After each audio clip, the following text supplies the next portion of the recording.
Hello students, welcome back to the channel. आप लोगों का एक मरतबा फिर से अपने इस यूट्यूब चैनल वकार लर्निंग पर स्वागत है।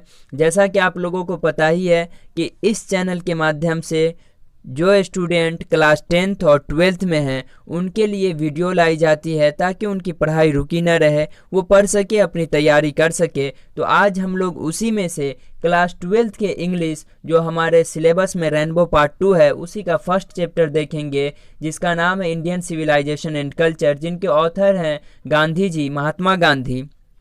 तो हम लोग आज इस चैप्टर से बनने वाले सारे ऑब्जेक्टिव को कवर करने की कोशिश करेंगे। इतनी कोशिश रहेगी मेरी कि एक भी क्वेश्चन इससे बाहर छूट ना सके, और एग्ज़ाम हॉल में अगर इस चैप्टर से क्वेश्चन आए तो छूटे नहीं। तो हम लोग यही कोशिश के साथ वीडियो स्टार्ट करते हैं, आप लोग वीडियो देखते रहें। तो जो हमारे सिलेबस में जो यही है रेनबो पार्ट 2, आप देख सकते हैं यहाँ पर रेनबो पार्ट 2 हमारे सिलेबस में दिया गया है। रेनबो पार्ट 2 यही है, आप समझ सकते हैं क्लास 12th के हैं। तो आज हम चलते हैं अपने क्वेश्चन की तरफ। सबसे जो फर्स्ट क्वेश्चन है देख सकते हैं आप, which type of prose piece is Indian civilization and culture. मैं बता दूं कि इसका पूरा एक्सप्लेनेशन करूंगा, आपको एकदम समझ में आ जाना चाहिए।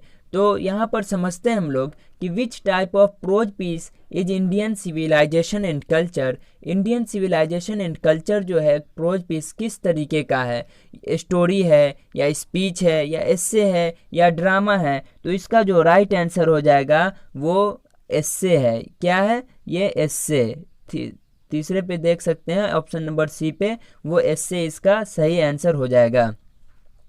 इंडियन सिविलाइजेशन एंड कल्चर एक एस्से है। अब हम लोग नेक्स्ट क्वेश्चन की तरफ बढ़ते हैं। क्वेश्चन नंबर दूसरा है, who wrote the famous book the decline and fall of Roman empire. यहाँ राइट का जो होता है भी फॉर्म जो होता है वो रोट है, मतलब कि ये जो बुक का नाम दिया गया है, आप देख सकते हैं ये जो बुक का नाम है जो इन्वर्टेड कॉमा में है, वो बुक किसने लिखा। तो इसका जो सही आंसर हो जाएगा वो एडवर्ड गिबन। किसने लिखा था? Edward gibbon. एक व्यक्ति का नाम है, ये मैन का नाम है। Edward Gibbon is right answer, इसका सही हो जाएगा। अब हम लोग इसी तरीके से नेक्स्ट क्वेश्चन की तरफ बढ़ते हैं। नेक्स्ट क्वेश्चन है हम लोगों का कि what does the golden fleece mean. मतलब द गोल्डन फ्लीस मीन का क्या मतलब होता है? Difficult to find, easy to get, a new thing, a lovely object को। तो इसका जो सही आंसर हो जाएगा वो ऑप्शन नंबर ए, आप देख सकते हैं option number A is right answer हो जाएगा इसका, डिफिकल्ट टू फाइंड। ओके, अब हम लोग नेक्स्ट क्वेश्चन की तरफ बढ़ेंगे। हमारा नेक्स्ट क्वेश्चन है question number 4, Attic civilization belongs to. Attic का जो सिविलाइजेशन है, सिविलाइजेशन का मतलब होता है सभ्यता। इसका मतलब क्या होता है? सभ्यता। इसका मतलब होता है सभ्यता।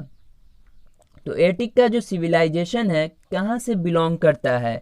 बिलोंग का मतलब तो समझ ही रहे होंगे। तो इसका जो सही आंसर हो जाएगा, ऑप्शन देख सकते हैं, चाइना, रोम, इंडिया, ग्रीस। तो कहाँ से बिलोंग करता है? तो इसका जो सही आंसर हो जाएगा वो हो जाएगा ग्रीस। कहाँ से करता है? ग्रीस से। ओके ब्रो, तो चलिए अब हम लोग नेक्स्ट क्वेश्चन की तरफ बढ़ते हैं।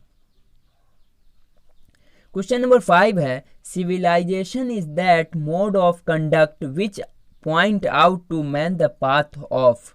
ये किस रास्ता को सहायता देता है? तो 5 का जो सही आंसर हो जाएगा, 5 का राइट आंसर हो जाएगा सी, ऑप्शन नंबर सी में जो ड्यूटी देख रहे हैं आप, सी, ये वाला सी, ड्यूटी इज राइट आंसर।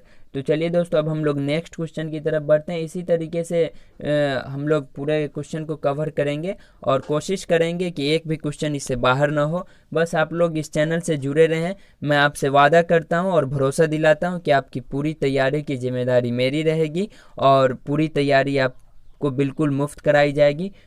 आप लोग मेरे टेलीग्राम चैनल से जुड़ सकते हैं, लिंक डिस्क्रिप्शन में दिया हुआ है।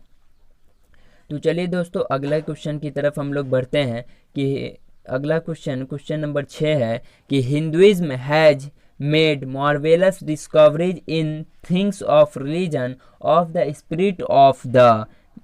मार्वेलस का मतलब आप समझ सकते हैं कि मार्वेलस जो है, ये मार्वेलस इसका मतलब होता है अद्भुत। क्या होता है? अद्भुत। मार्वेलस का मतलब होता है अद्भुत। तो डिस्कवरीज का मतलब आप समझ सकते हैं, ये जो डिस्कवरी है उसका मतलब तो खोज होता है, इतना तो शायद जानते ही होंगे, खोज। तो यहाँ पे दिया गया है कि हिंदुइज्म किस चीज़ का, हिंदू धर्म ने भावना के धर्म में किस चीज़ का अद्भुत खोज किया है। तो इसका जो राइट आंसर हो जाएगा वो मैं बता दूं आप लोगों को, ये जो सॉल दिख रहा है SOUL, ये ऑप्शन नंबर बी पे वही राइट आंसर हो जाएगा इसका। तो उसका मतलब हम आपको समझा देते हैं कि इसका मतलब क्या होता है। तो इसका जो मतलब होता है आत्मा, आत्मा। ओके, अब हम लोग नेक्स्ट क्वेश्चन की तरफ बढ़ते हैं। Question number 7, Gandhi was born on, कि गांधी की पैदाइश कब हुई। बॉर्न का मतलब जन्म होता है। तो इसका तो शायद आप सभी को पता होगा। फर्स्ट में है 30 जनवरी 1869, बी में है 30 मार्च 1848, सी में है 2 अक्टूबर 1869, डी में है 30 जनवरी 1948। तो इसका जो सही आंसर हो जाएगा 2 अक्टूबर 1869। कितना? 2 अक्टूबर 1869 इज राइट आंसर। अब हम लोग नेक्स्ट क्वेश्चन की तरफ बढ़ते हैं। हम लोगों का नेक्स्ट क्वेश्चन है question number 8, our ancestors enjoyed rule. मतलब मैं यहाँ पर आपको, मैं बोला ना, पूरा एक्सप्लेनेशन करूँगा ताकि आप लोगों को समझ में आए, रटे नहीं, समझें। तो आवर मतलब तो हमारा होता है एंसेस्टर्स, मतलब पूर्वजों होता है। ये जो एंसेस्टर्स है इसका मतलब होता है पूर्वजों। पूर्वजों का मतलब तो समझते होंगे आप, पूर्वजों। और एंजॉय मतलब हमारे पूर्वजों जो है, रूल का मतलब नहीं, हम तो हमारे पूर्वज किस रूल में एंजॉय करते थे, नोबल के रूल में या होम में या फाइन गुड। तो यहाँ पर जो इसका जो सही आंसर हो जाएगा होम, ऑप्शन बी जो है इसका सही आंसर हो जाएगा। हमारे जो एंसेस्टर्स एंजॉयड घर के रूल में एंजॉय करते थे। अगले क्वेश्चन की तरफ बढ़ते हैं। हम लोगों का क्वेश्चन नंबर 9 है कि what is the glory of India it remains. India की शान तो क्या है। तो इसका जो सही आंसर हो जाएगा क्या है, बता सकते हैं आप? Movable, glorious, immovable, beautiful. तो इसका जो सही आंसर हो जाएगा वो मैं बता दूं कि इमूवेबल। क्या हो जाएगा? Immovable is right answer, option number C. Option number C is right answer. अब हम लोग अगले क्वेश्चन की तरफ बढ़ते हैं। अगला क्वेश्चन है क्वेश्चन नंबर 10, देख सकते हैं आप। What was the our ancestor satisfied with. हमारे जो पूर्वज थे किस चीज़ में सेटिस्फाइड रहते थे, सिटीज़ में रहते थे या टाउन में रहते थे या स्मॉल विलेज में या प्रोविंस में। तो मैं बता दूं कि इसका जो सही आंसर हो जाएगा स्मॉल विलेज सही आंसर हो जाएगा। हमारे जो पूर्वज थे वो अपने गांव में ही, छोटे गांव में ही अपना खुश थे, सेटिस्फाइड थे। तो इसलिए इसका सही आंसर स्मॉल विलेज हो जाएगा। नेक्स्ट क्वेश्चन की तरफ हम लोग बढ़ते हैं। नेक्स्ट क्वेश्चन है Who has written Indian civilization and culture। मतलब कि इंडियन सिविलाइजेशन एंड कल्चर को किसने लिखा। तो डेफिनेट बात है कि महात्मा गांधी साहब ने लिखा। अभी हम वो इंडियन सिविलाइजेशन एंड कल्चर ही पढ़ रहे हैं और उसका ऑथर भी महात्मा गांधी है। तो वही बात है यहाँ पर, ऑप्शन नंबर सी ये सही है, Mahatma Gandhi. Mahatma Gandhi is right answer. मैं यही उम्मीद करूंगा कि आप लोग जब वीडियो देखें तो इसे याद करें और जिनको याद है वो भी देखें ताकि रिवीजन हो जाए। सबसे मस्ट होता है रिवीजन बार बार करते रहें। याद ना हो तो याद कर लें, स्क्रीनशॉट ले सकते हैं वो भी ले लें और याद करें। किसी भी तरीके से याद रहना चाहिए ताकि एग्ज़ाम में एक भी क्वेश्चन छूट ना पाए। और मैं बता दूं कि वीडियो के पहले भी बताया था कि इसी चैनल पर आप लोगों के लिए सभी सब्जेक्ट की वीडियो अपलोड की जाती है। सभी सब्जेक्ट की वीडियो को देखें और अपनी तैयारी को मुकम्मल करें ताकि आप लोगों का एग्ज़ाम अच्छे से गुजर सके। तो चलिए दोस्तों, हम लोग अब नेक्स्ट क्वेश्चन की तरफ बढ़ते हैं। क्वेश्चन नंबर 12 में है कि which one of the following is the autobiography of Mahatma Gandhi. तो इसका मतलब कि नीचे दिए गए निम्नलिखित में से कौन सा महात्मा गांधी का ऑटोबायोग्राफी है। तो ऑटोबायोग्राफी क्या है? My experiment with truth. Option जो सी में आपको दिख रहा होगा कि माई एक्सपेरिमेंट विथ ट्रूथ, यही इसका सही आंसर है। ओके, तो ऑटोबायोग्राफी ध्यान दीजिएगा कि ये ऑटोबायोग्राफी किसका है? तो महात्मा गांधी का।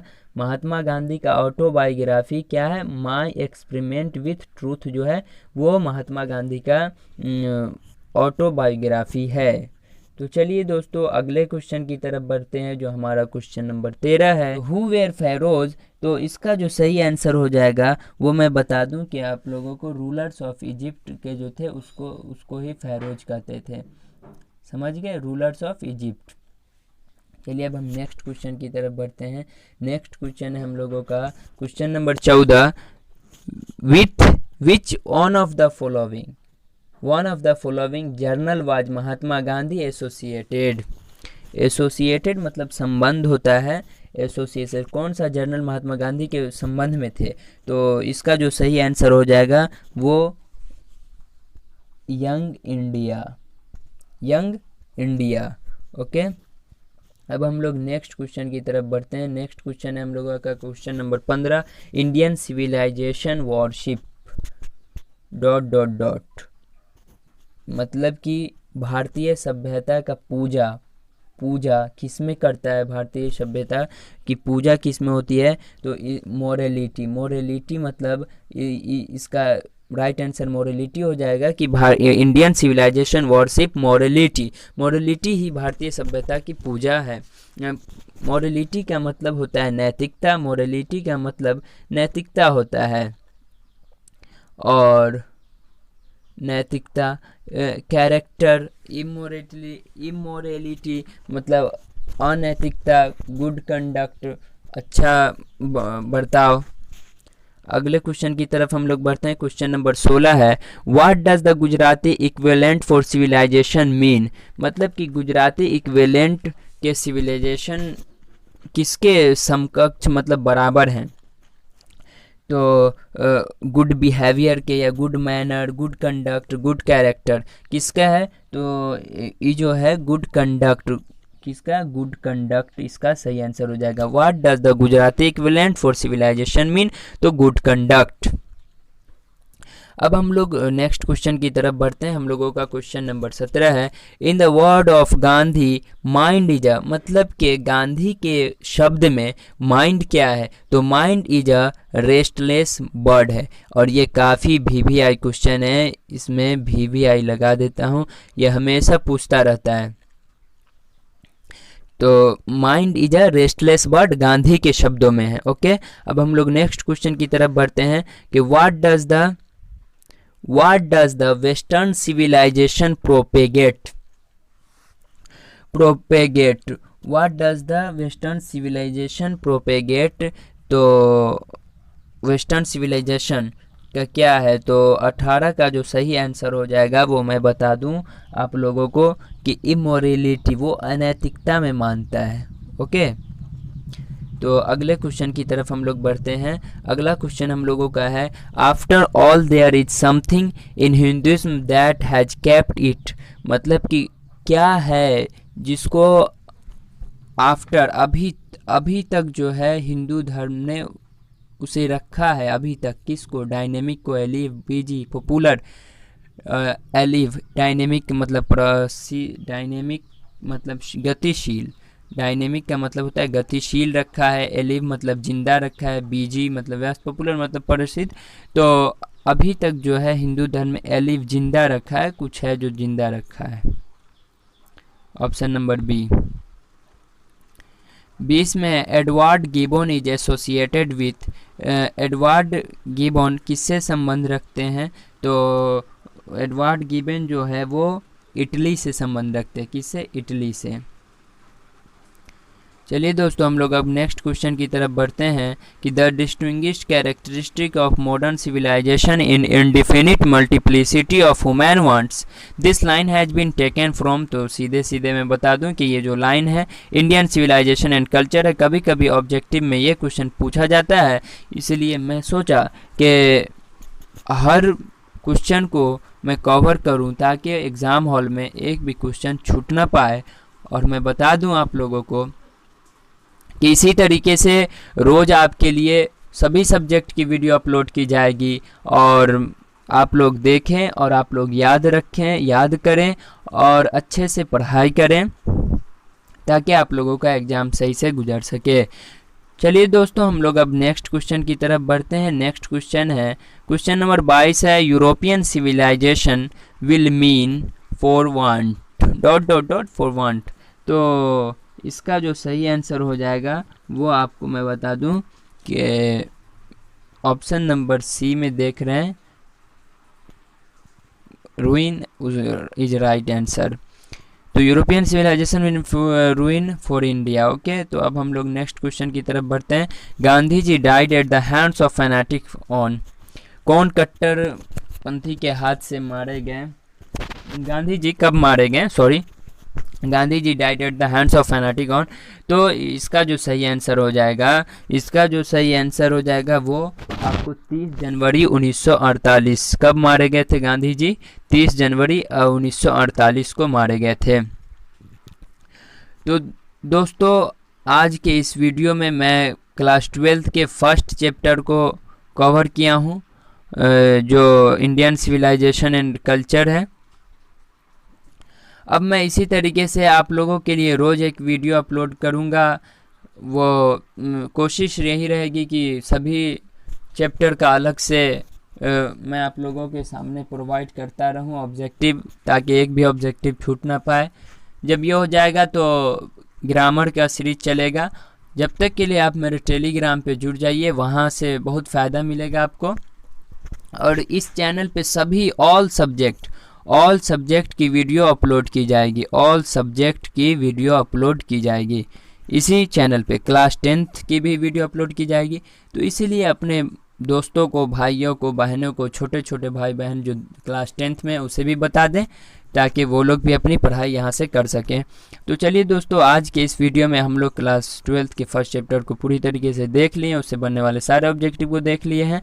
अब हम लोग मिलते हैं फिर नेक्स्ट वीडियो में, जब तक के लिए बाय।